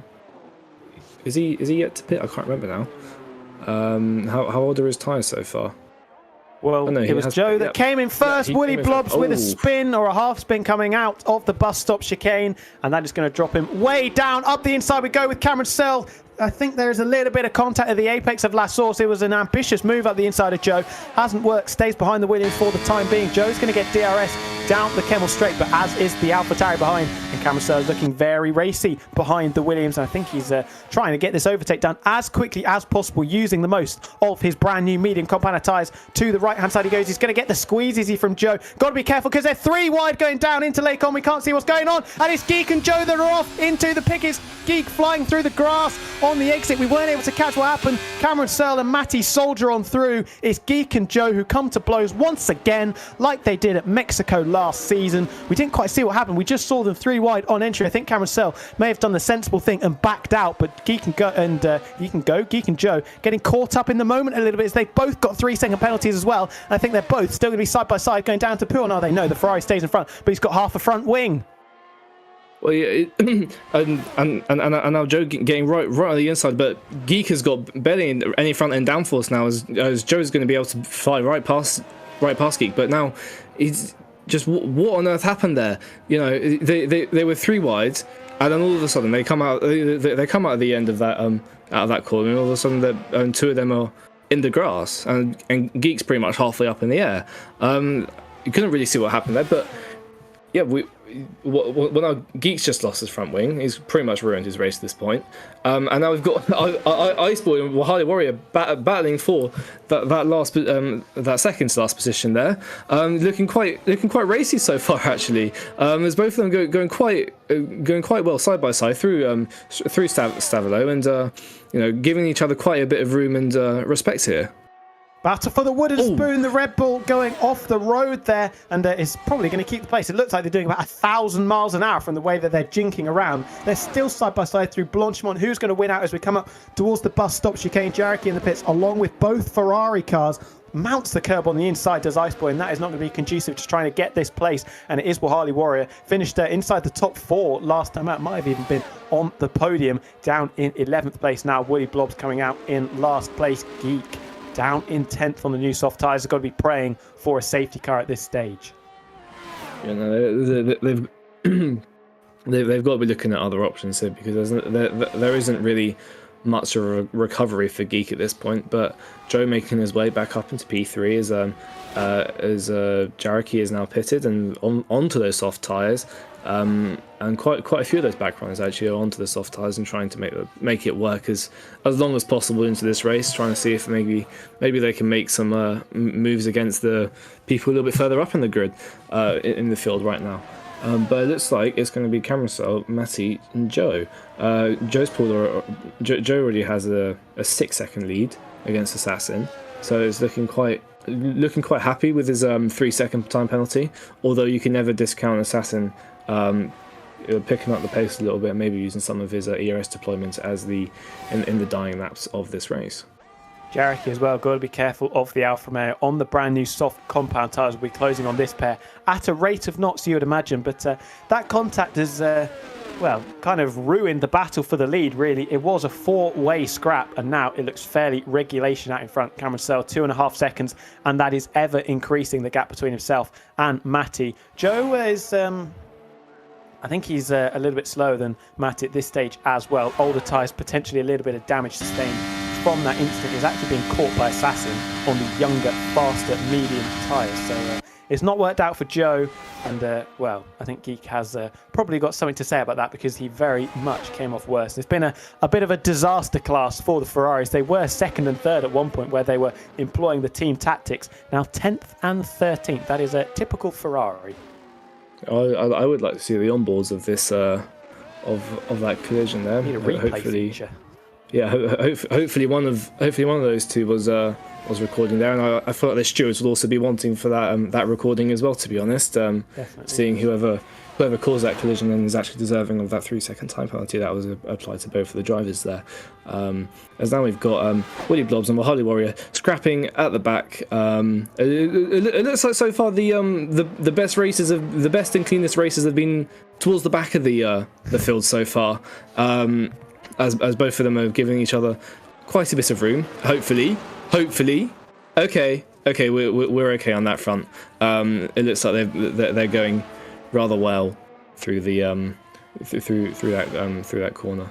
I mean, Willie Blobs is a lot quicker. It did look like Wahali Warrior just tried to avoid the contact, because he did turn out of the corner very briefly going through Rivage. So, dropping down into 13th and last place. Cameron Sell continues to dominate out in front. 4.3 seconds of gap now, and another fastest lap to go along with it. Matty is pulling away from Joe, and that gap between Joe and Assassin has stabilised a little bit, as Tom Hug has actually dropped out of DRS range of the Red Bull. Is now under huge pressure from Jaraki, who does set the fastest lap there. The battle for 5th and 6th goes down into La Source. Jaraki sits behind for now. We'll get the old switcheroo with a bit of a drift on the exit as well, and we'll use the slipstream DRS and probably a little bit of battery as well after Eau Rouge and Radion to get back up into the top 5. 4th place and potentially a podium is very much possible for the Alfa Romeo. He's jinking around a little bit behind the McLaren, moves over to the inside. This should be easy as you like. Tom Hug ducks back under into the slipstream, but that is 5th place for Jaraki, and will set off after the Red Bull and maybe the Williams as well. 5 laps to go. We'll have to wait and see as Geek continues his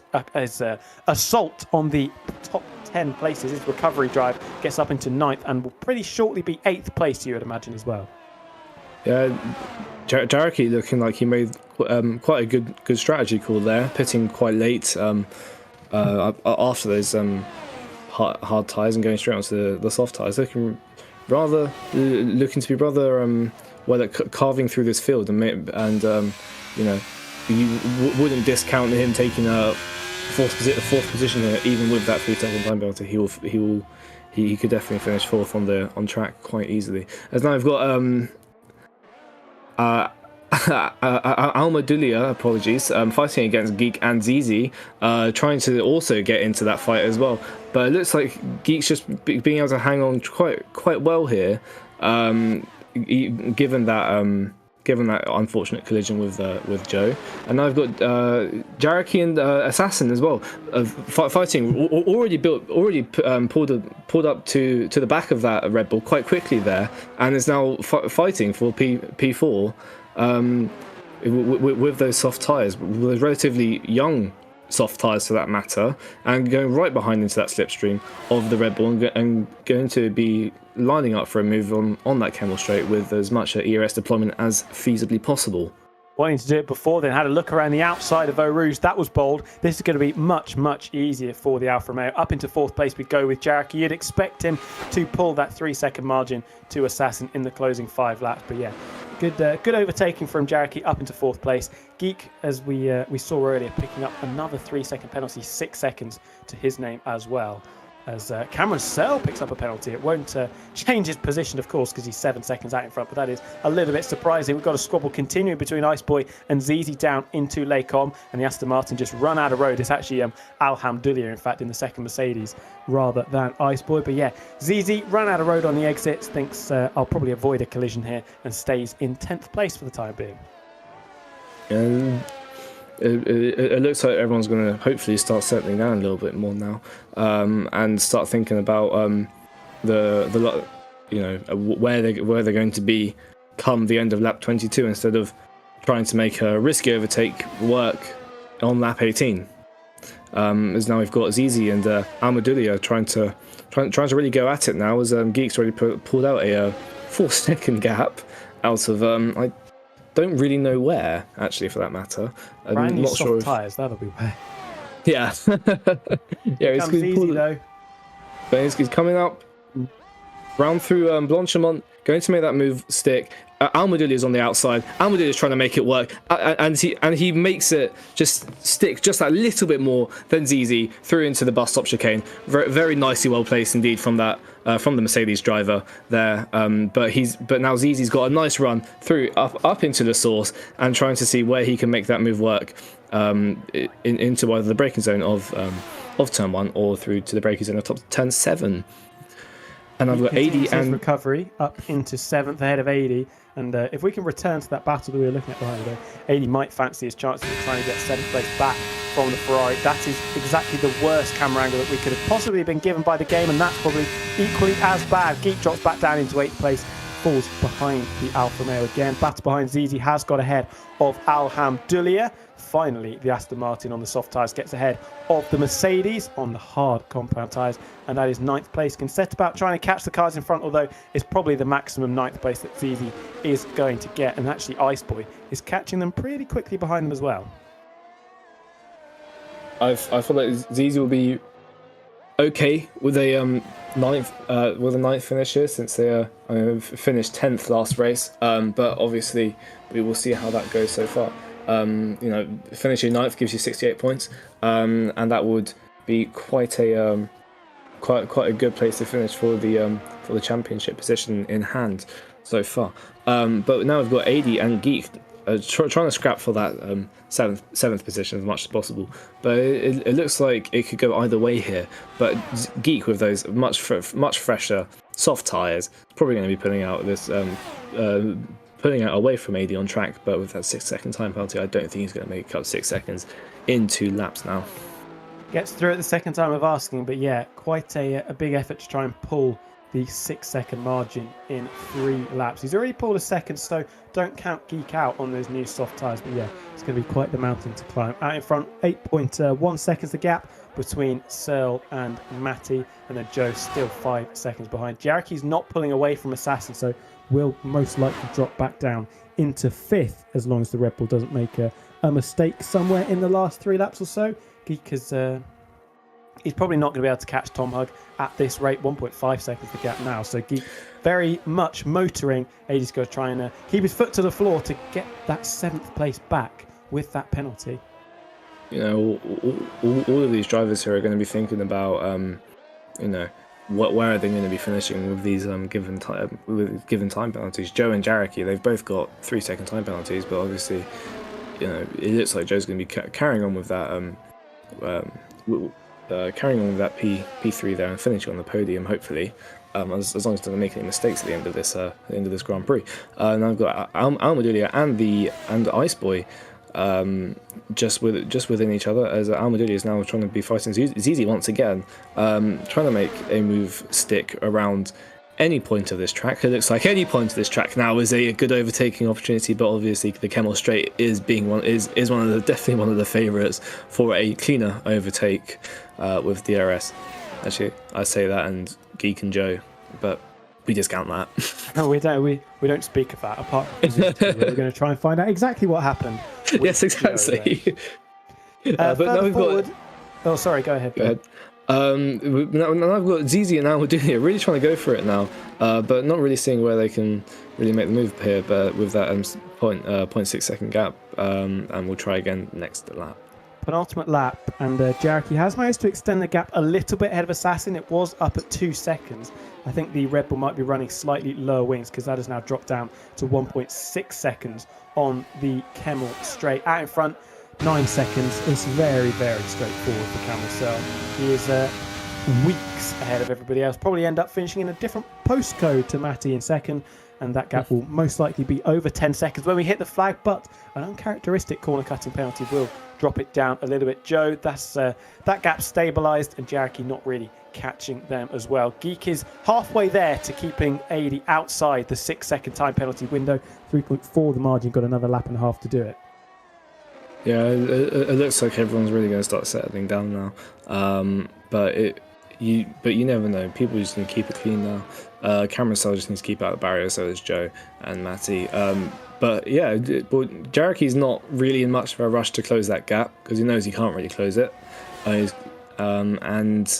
it looks like people. It looks like Geek as well. Probably got enough in him to put out a 6 second gap now. Actually, for that matter, as I correct myself earlier, but by saying that he couldn't. But it looks like he probably could actually. He only needs about a second and a half for these.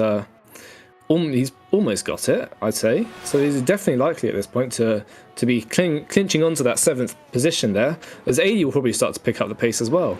But we can't really tell. Battery left though. You can see the red light flashing. He's used all of his ERS. Yeah, no. So yeah, and there he is. He has barely any ERS for himself to really claim onto. As 80's still not looking too good, but looking a lot better than his compatriot on track there.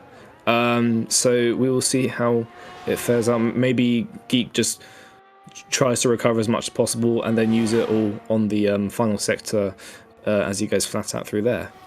I think he's probably going to do it. 5.2 seconds the gap now, and it is ever extending as we've seen over the last few laps.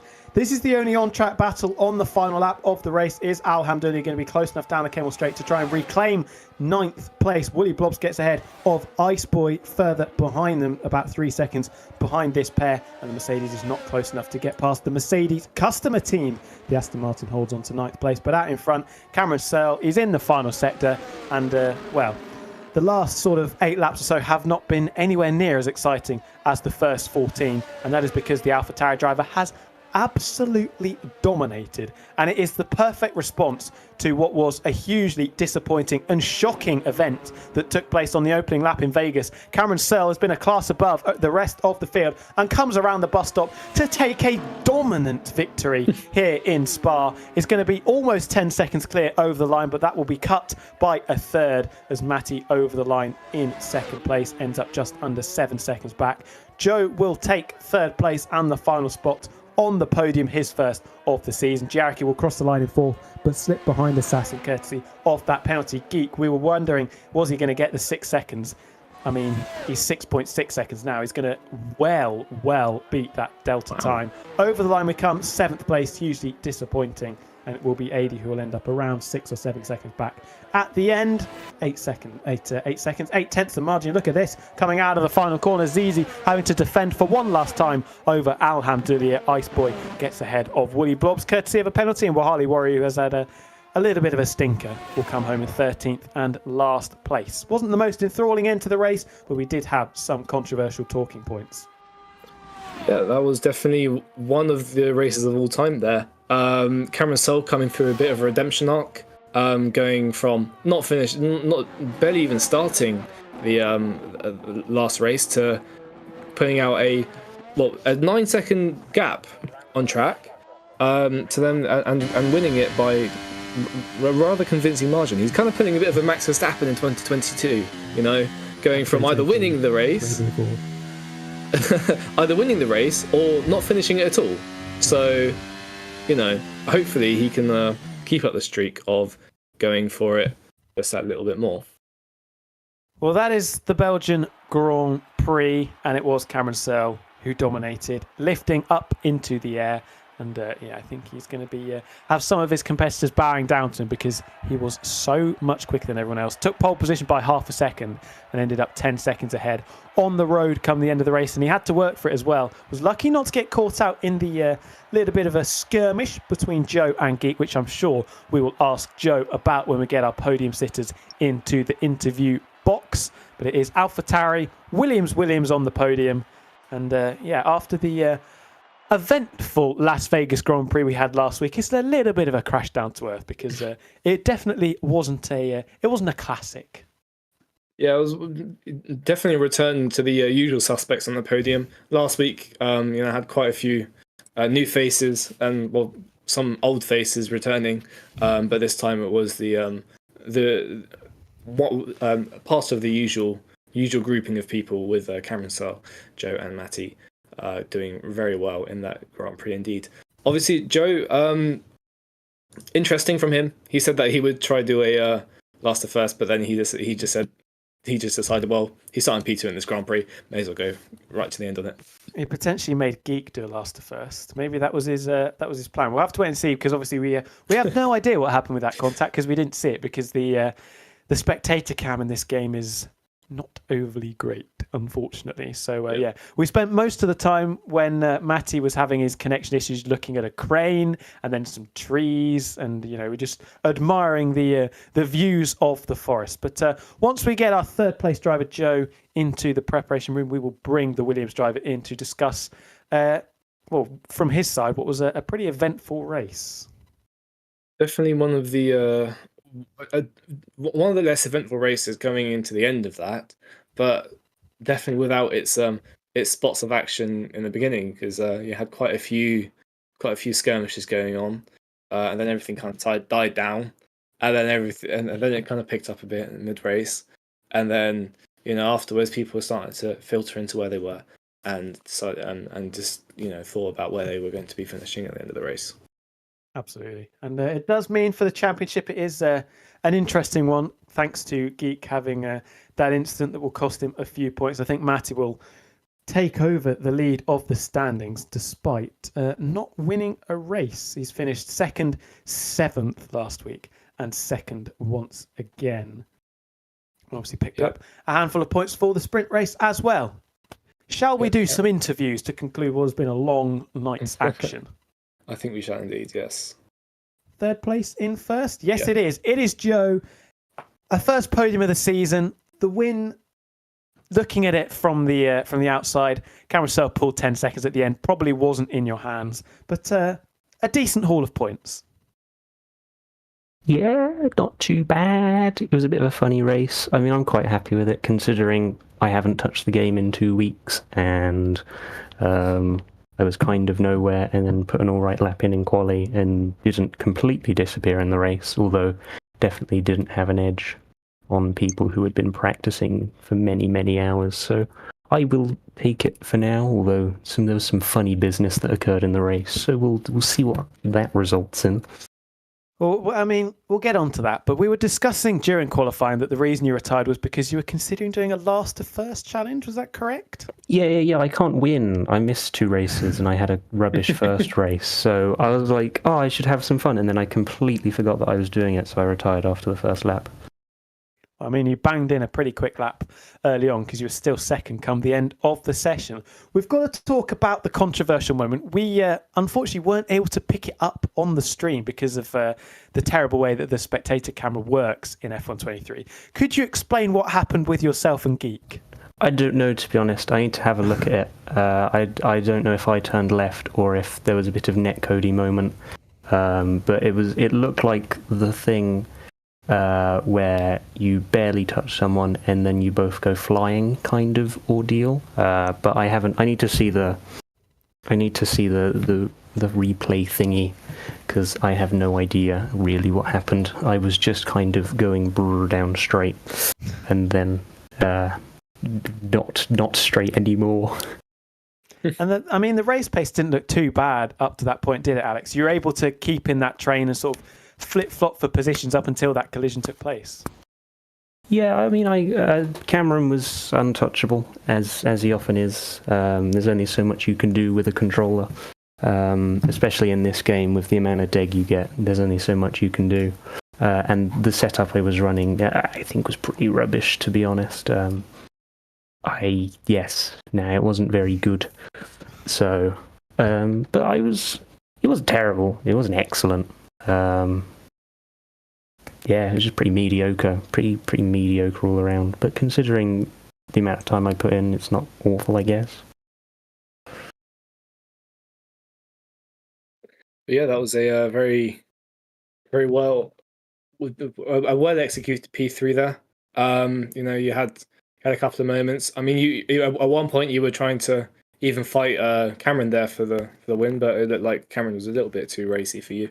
I mean, did you not consider doing a strategy similar to Cameron's? Where you're going from the hards to the mediums, or were you expecting like an early safety car to come in and throw off any strategies?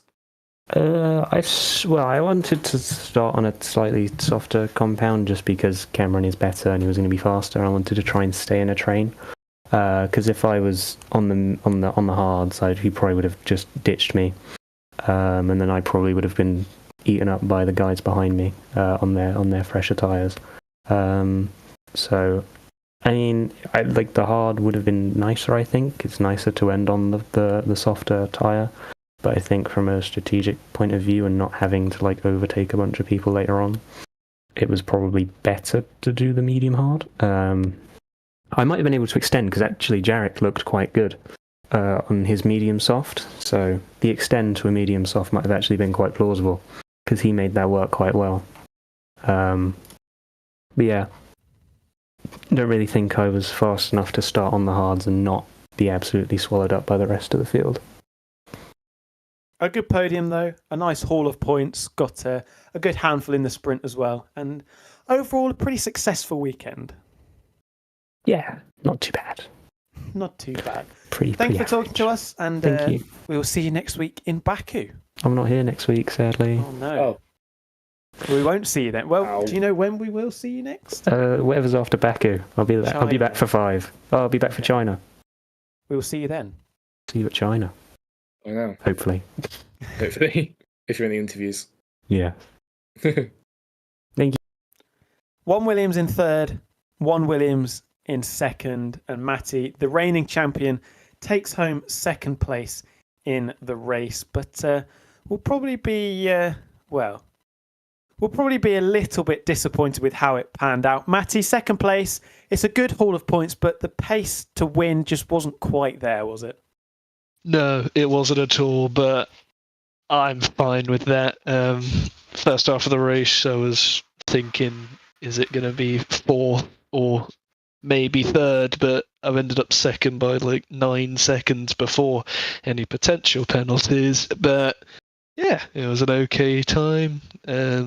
Sprint went fine. Overtook Geek on the last straight. That was fun. And yeah, very boring race after the crash. Well, I mean, point of view of the crash, what did it look like from your perspective? Well, as we know, Joe and Geek have had their moments in the past, so the odds of them colliding were increasing every time they went near each other, and on that occasion it happened. So, as far as I saw it, they were 3 wide, and then all of a sudden Joe had swiped across Geek and they're both in a wall. So I was like, okay, I'll take that. And Cameron's won. So Do you think there's more to come from you this season? Obviously, you're right up there towards the top of the standings, but you haven't won a race yet. Obviously, last week in Vegas was disappointing. How much more is there in the tank? Can you get any closer to Cameron at any of the circuits that are coming up? Pure pace isn't there at the moment, so I think I have to rely on, well, pretty much what happened last week, but I couldn't capitalise on that thanks to some other incidents. But I mean, with Cameron's no longer having a drop round, that helps me and Geek, so we'll see. I haven't been putting in as much practice, I will admit, as last season, but consistent second places aren't bad, so yeah. And Alex, I think That really is the term. Consistency is key, and it could drag you all the way to a championship. It did last season, that's for sure. But yeah, I mean, you haven't really been putting too many foots wrong so far.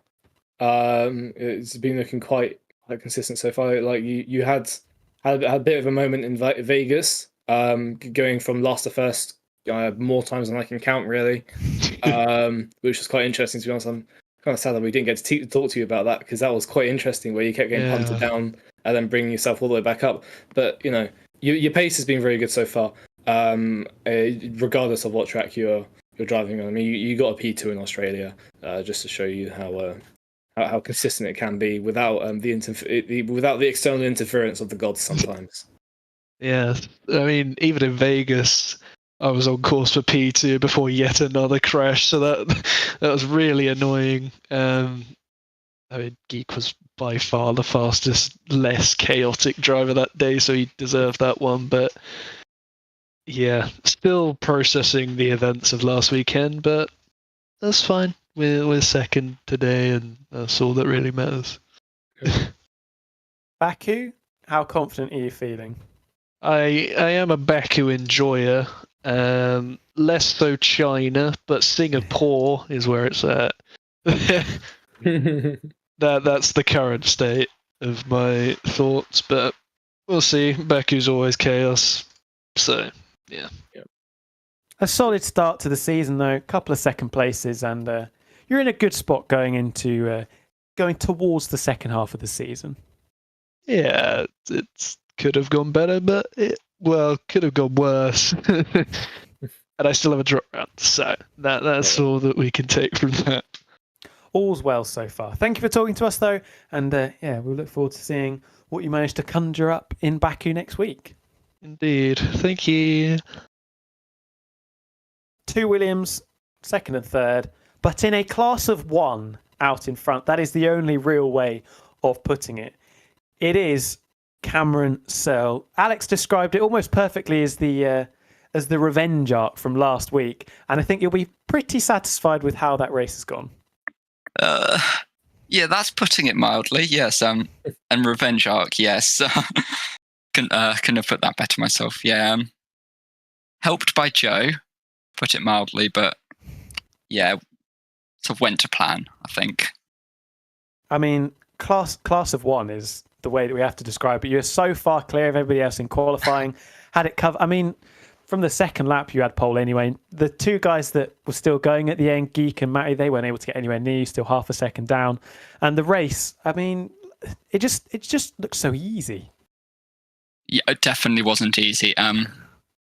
Me and Geek, we were both running high wings, which meant we were constantly watching the mirrors for, well, especially Joe. He was very fast on the straight, and until their incident, it could have gone any of the three ways. I think I'd probably still the best being on the alternate strategy, but yeah, they had track position till then. How easy was it after Vegas last week? And, qualifying was dominant again, but obviously we know what happened on the opening lap. How easy was it to put that behind you, come back into Spa and just, get back on the bike and go again? Not too bad. There's fewer walls at Spa. That was a bit of solace. Yeah, if I went off at turn one, it wasn't the biggest deal this time. But yeah, it was just sort of a reset and go again. And I think that this should help for the rest of the season now. And I mean, it does catapult you comfortably back up the standings. Obviously, you're not right at the top because the likes of Geek and Matty have picked up points in every race, but you're very much still in the mix. Yeah, I mean, come drop round, I think it's looking better than it does sort of straight up on paper. But yeah, it's definitely helped today. Alex, anything you want to say apart from how dominant it was? Yeah, no, that was kind of crazy. I can't lie. But no, that was that was something else. Just a quick question about the sprint start. Do you have any idea what happened with that safety car? Because we're still. It is a bug, and it's partially derivative off the old red flag start bug. It sort of counts the cars as stationary, thinking the race has already started or in progress. sees 20 cars on the grid going slow or stationary and thinks safety car. So we know the issue, but that EA have really prided themselves on. Also, I can't help but mention that your background in Discord is your little incident in. yes, it is my from badge of last week. honor now. Just thought I'd have to add that in there as well. But yeah, that was that was flags to finish. Perfect. A perfect race there. Well, apart from obviously, was it AD stealing the fastest lap from you at the end there as well? Yeah, I think it was Jareki. Yeah, even so, it was only 2/10 on him just popping on the softs at the end. Yeah. So close to a perfect, but well. It is what it is. Next week, Azerbaijan in Baku. Matty said he was feeling okay about it. Do you think you'll manage to keep this advantage you've got over everybody else? I hope so. Certainly, I hope so in terms of pace. I'm just worried about the race with Castle Section, obviously. Yes. We know what goes on there in esports, so that one can be interesting there, yeah. What's that? Well, hopefully you don't come out of that race screaming that you are stupid, and you can get through it with no incidents. And hopefully, when we return to another street track, you manage to get past lap 1 again. But yeah, thank you very much for talking to us. You were dominant again today, and yeah, we look forward to seeing what you manage to bring to the table next week. Thank you very much, guys. Thanking you. Well, that just about finishes the session. It's been a long stint, nearly 2 hours on the clock with the sprint race. But yeah, wasn't a classic. The first half of the race was pretty exciting with the swapping for positions. We had that controversial moment that we weren't able to see because the spectator cams are so bad. I'm not angry about it. But yeah, Cameron Searle, comfortable out in front. And it's just, it's a bit like real life. Red Bull, and then everybody else in between. Yeah, pretty much.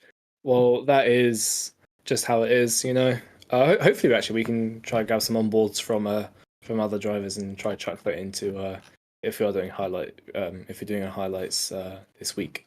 I'm not too sure. Or maybe we can show them to you next week. We'll have to wait and see. We'll have them lined up. We'll have them ready to go. But that has been it for Spa. Next week, it is Baku. Hopefully, we come out of it saying well done, Baku, as we did for the first few years of its existence on the F1 calendar. But yeah, could be a little bit like Vegas. Could be a bit messy, which I'm very much looking forward to. Yep. Into the unknown we go for round number 4. But from myself, Tom, and from Alex, once again, it's been an absolute pleasure to commentate on. And we will see you next week. Bye now. If you're ready, we'll maneuver.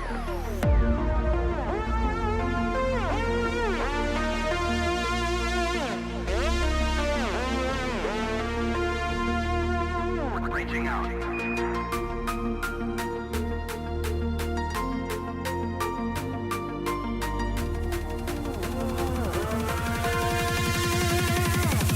Rainbow Road.